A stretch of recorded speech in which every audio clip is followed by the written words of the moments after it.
Okay, well, again, grade 11s. All right, our next section looks at rational expressions and equations. Now, a rational expression is anything that can be written in the form of a over b, where b can be equal to 0. So in other words, I'm talking about any fraction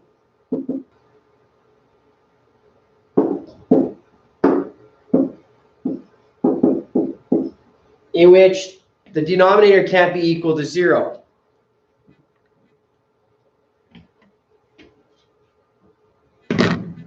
Anyways, where we've worked with this a lot is so far is Morgan.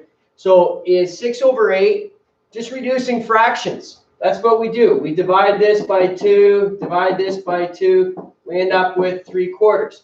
So what we're going to work on is starting with using rational expressions such as fractions, except with polynomials.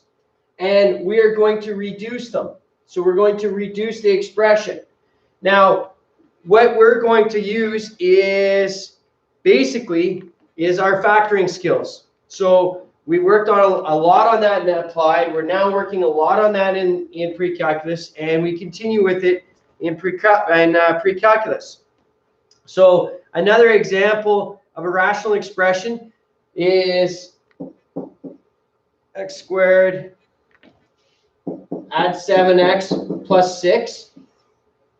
That's our numerator. Our denominator is x squared minus 36. Okay? So the first thing that we want to do is we want to write out our restrictions. So our restrictions always come from the bottom. Like I say here, my denominator cannot equal 0. So if I look at x squared minus 36 can't equal 0 as my restrictions, I need to find out, okay, what values of x would make this equal to 0, because I can't use those values. Those values can't be a part of my expression. Now, this isn't as imperative as if I was solving as an equation, because if I solved as an equation, I would end up having to cancel out maybe one of the solutions. But for right now, I just want to find out what my restrictions are. So I look at x squared minus 36, can't equal 0. So if this value here was 6 squared, that would give me 36. Subtract 36, which would give me 0. I can't have that. If this value here was -6, -6 times -6 is 36. 36 subtract 36 is also going to give me 0. So I can't have a plus or minus 6. Now, more importantly, I want you to recognize a perfect square, subtract a perfect square, because that is the one thing that we are going to do a lot of, and that is, can we recognize when we have difference of squares? So to reduce this fraction, because that's essentially what it is I factor the top and the bottom. So the top one factors to x and x. The factors of 6 that add to give me 7. So that's plus 6 and plus 1. Okay? So the top part is factored. The bottom part, square root of x squared minus square root of 36, square root of x squared plus the square root of 36.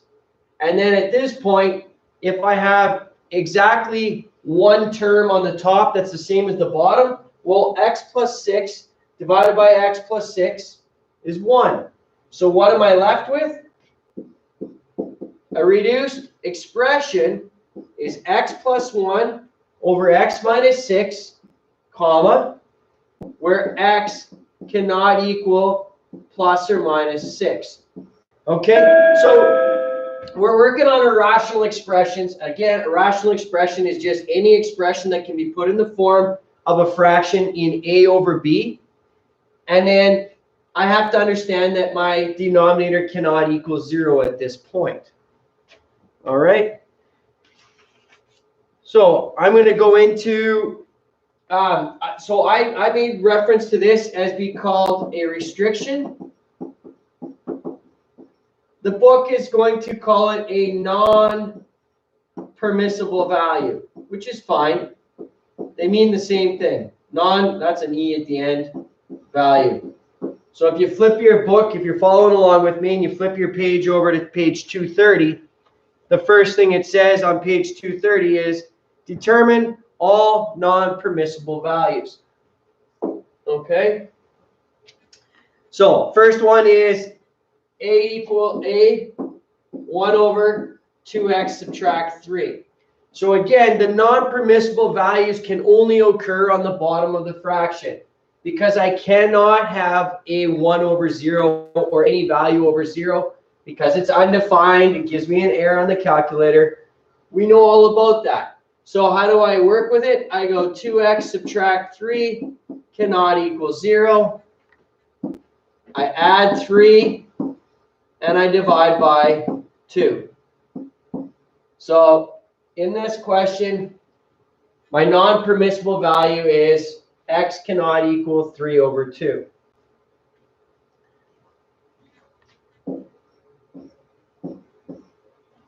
B gives us a trinomial, or for a polynomial expression. So I've got x squared minus 5x add 6.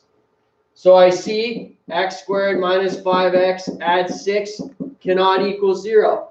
Well, what do I have here? I have a quadratic somewhat equal to 0, but it's in the form that I need it to be. Ax squared plus bx plus c equals 0. So we know of 4 ways in which we can simplify and solve for what x cannot be. We can graph it. We can use the quadratic function. We can complete the square, or we can factor. Well, the majority of these are going to be factorable, if not all of them will be factorable for you. So to make it easier and less work, factors of x squared, x and x, factors of plus 6 that give me negative 5, minus 3, minus 2. Therefore, x cannot equal 3 and 2. Again, what is going to make that equal to 0? If x is a 3, 3 subtract 3 is 0. 0 times 1 is 0. If this is a 2, 2 subtract 2 is 0. 0 times negative 1 is 0. These are my non-permissible values, 3 and 2. Okay? And then in C, it says for each rational expression, all we're doing is determining the non-permissible values. So the top part is x squared minus 9x add 14. And then I have x squared subtract 25 on the bottom. Well, we know that we wrote out all our perfect squares, and we understand that x squared obviously is a perfect square. I see that I have the subtract sign there, and that I have a perfect square in 25. So I put x squared subtract 25 cannot equal 0, because we are talking about non-permissible values. I'm going to work with this as difference of squares. So I have x minus 5, x plus 5 equals 0. Therefore, x cannot equal 5. I did this slightly different than I did the one previous with x squared subtract 36. In this one, I added 36 and I took the square root to get my plus minus. That's okay. I can do either or. In this one, I factored it and I still got my 5 and negative 5. I could have added 25 and then square rooted it and ended up with the same solution. All right. Now, I'm going to go one step further on this question, because if I were asked to simplify this expression, I still factor the top and the bottom, and then I cancel out whatever I can. So the top one, when factored, x and x, and then I have minus 7, minus 2. And then on the bottom, I'd have x minus 5, x plus 5. And I can only cancel if my bracketed terms are exactly the same on the top and the bottom. In this case, so the main thing is when we're focused on non-permissible values, we are only focused on the denominator in the rational expression. All right. Page 231. Simplify each rational expression. State the non-permissible value. So the first one in A is 4/3 pi r cubed, which looks like a lot like the volume. And then I have 4 pi r squared on the bottom. Okay, so first things first, I look at my denominator, and if I have a variable on the bottom, I have to focus on it. So what would r have to be to make this all 0 on the bottom? Well, r squared can't equal 0. Therefore, my only restriction or non-permissible value is r can't equal 0. All right, the 4 and the pi don't matter in terms of this, because it's multiplication for 1, and 2, they are constants, all right, or coefficients, whatever you want to call them, so we don't need to worry about them. Now, I want to simplify it. Well, the first thing I'm going to do is I'll look at 4/3 and 4. Is there a way to simplify it? So I'm going to go 4/3, and I'm just writing this on the outside of my piece of paper just to see. So if I divide 4/3 by 4, can I reduce it? That's what I want to look at. So that's 4/3 times, instead of 4/1, it becomes 1/4. So I'm left with 1/3. So 4/3 divided by 4 is the same as 4/3 times 1/4. And I cancel out my 4's, and I'm left with 1/3. So there's the first thing I have to focus on is my coefficients or my constants. Pi divided by pi, that leaves me with 1. R cubed divided by r squared is r. 2 on the bottom, cancel with 2 on the top. It leaves me with 1 on the top. And then, comma, r cannot equal to 0. So when I'm asked to simplify rational expressions, I always simplify to my lowest terms, the exact same way I work with fractions, but then I have to also comma write the restriction out at that point. All right. You're back again.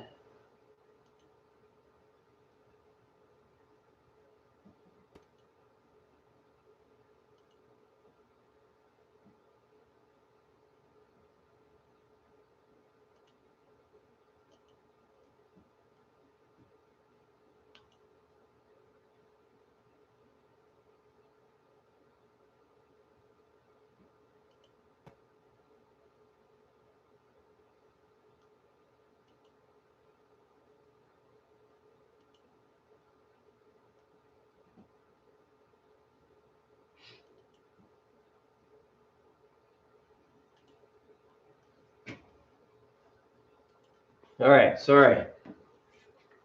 Okay, so let's look at B now. B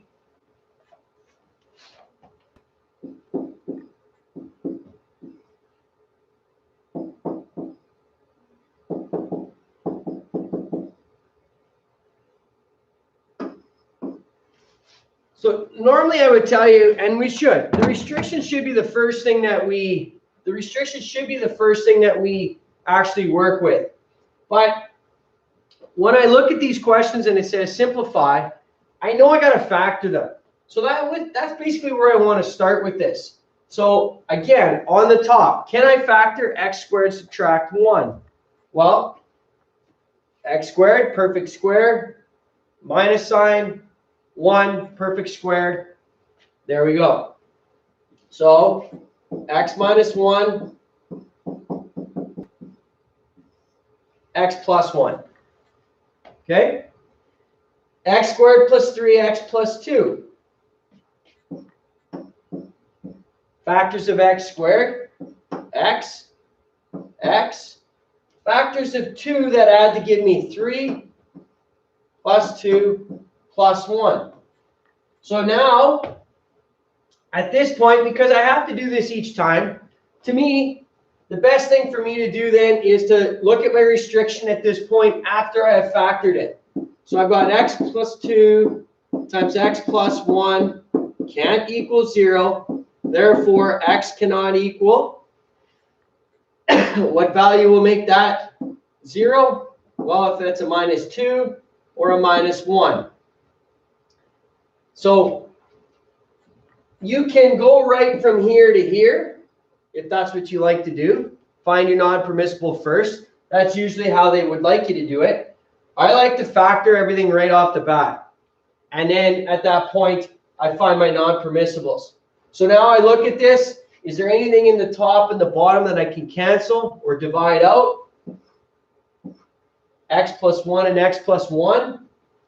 What am I left with? X minus 1 over x plus 2, where x cannot equal negative 2 and negative 1.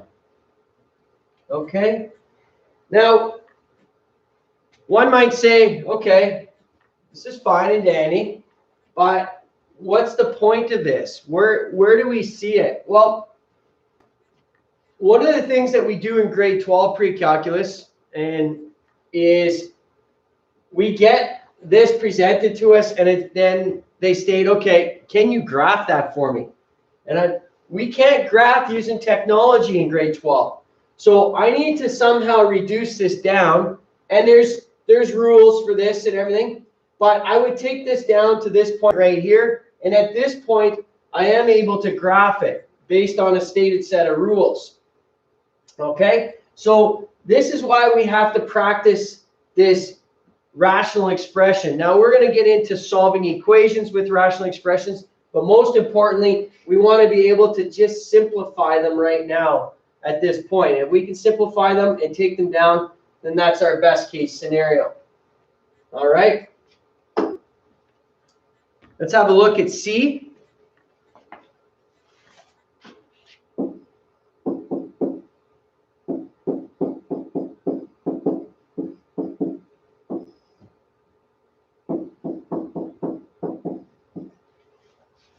I like this one here.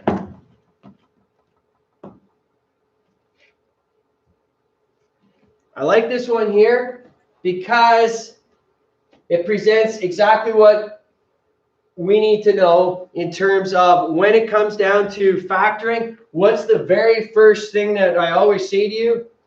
Look for a greatest common factor.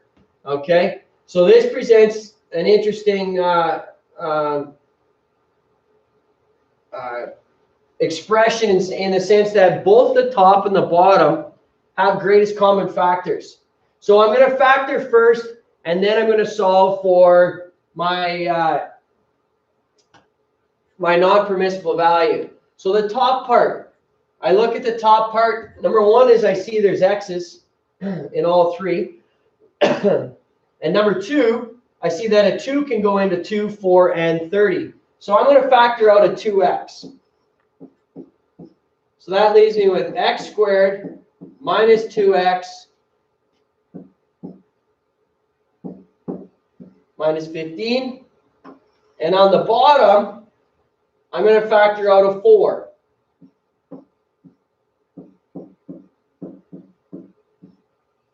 Like that. Okay? Now, I'm not finished yet. I'm not finished yet because the top part can be factored down a little bit more. So, again, 2 sets of brackets, factors of x squared, x and x. Negative 15 that add to give me negative 2.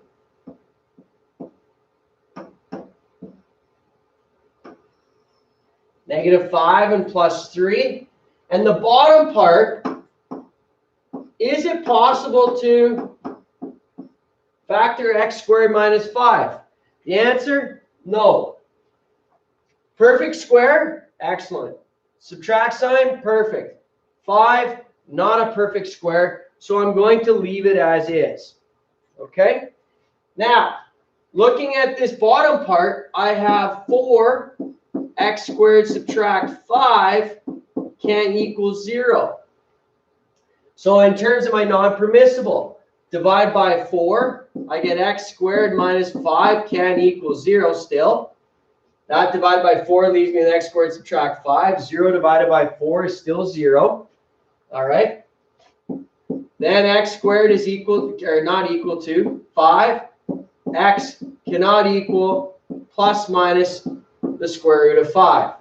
So now I look at the bottom, or I look at the expression.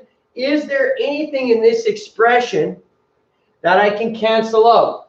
So what I'm going to point out to you is, number one, there is. And number two, I'm going to point out the one that you absolutely cannot, under any circumstances, cancel. And that is this. So 2 divided by 4, that is the only thing that I can cancel out here. That leaves me with 1 over 2. The rest of it has to stay as is. That is the simplified expression in this case. You may have the urge or the thought that, hey, you know what? X squared minus 5 and x minus 5, somehow I should be able to cancel. No. If it's not exactly the same in the brackets, don't cancel them out. All right? They have to be exactly the same. Otherwise, you have to leave it as is. Here is your final solution for this question.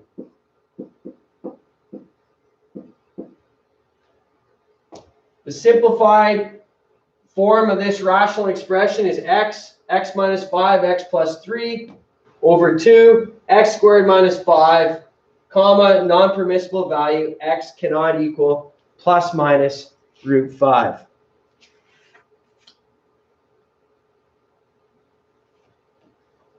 Okay. Again, I'm moving through this fairly quickly, mostly because I don't have any interaction in here. So if it makes it easier for you, go back to the videos on Edmodo and have a look on Edmodo. Find the old video on this, and it'll slow it down a fair bit for you. Or just rewatch this later and then slow it down where it makes sense. Okay? All right, let's look at example 3 then on page 232. So it says, for the rational expression,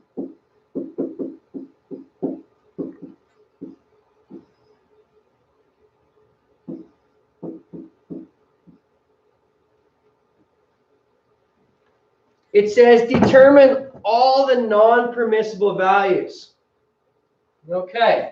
So again, because I'm looking at non-permissible values, my focus has to be just on this right here. And you'll notice in this case that I have 2 separate variables. So I have to be aware of that. So I'm going to follow through in your book. It says to find the non-permissible values, set the denominator equal to 0. And then solve for one variable. So I'm going to solve for W here. So W cannot equal 4H. All right. Now, once I've done that, it says the value of one variable depends on the value of the other variable. Non-permissible values will come in pairs. For example, so when H is equal to 1, so when H is equal to 1, W can't equal 4 times 1. Therefore, W cannot equal 4. Okay, so this is what they're doing here. When H is equal to 5, W cannot equal 20. When H is equal to 8.25, W cannot equal 33, I believe it is. So for the non-permissible values of W and 4H, we write this as That right there. And you could have ended it right here. The rest of this is just to show you that when you have an H value, you can't have that as your W value. When you have an H value, you can't have that as your W. All that you need to know is the non-permissible value for this question is W cannot equal 4H. All right.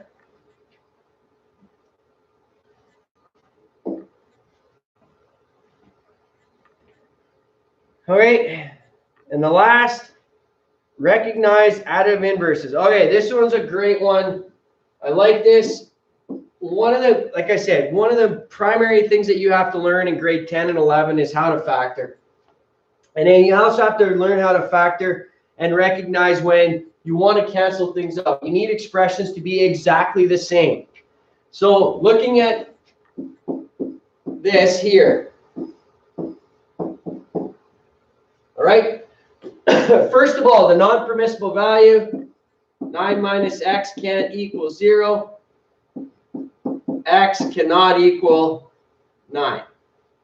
All right. 9 subtract 9 would equal 0. So there's my non-permissible value.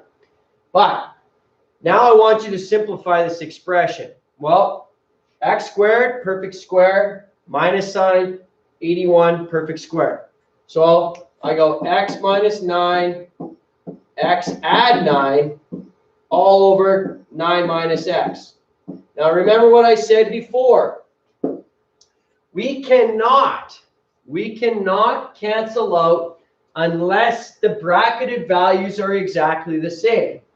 Now, it doesn't matter if I write x plus 9 or 9 plus x. Those are the same value. But x minus 9 and 9 minus x are not the same value.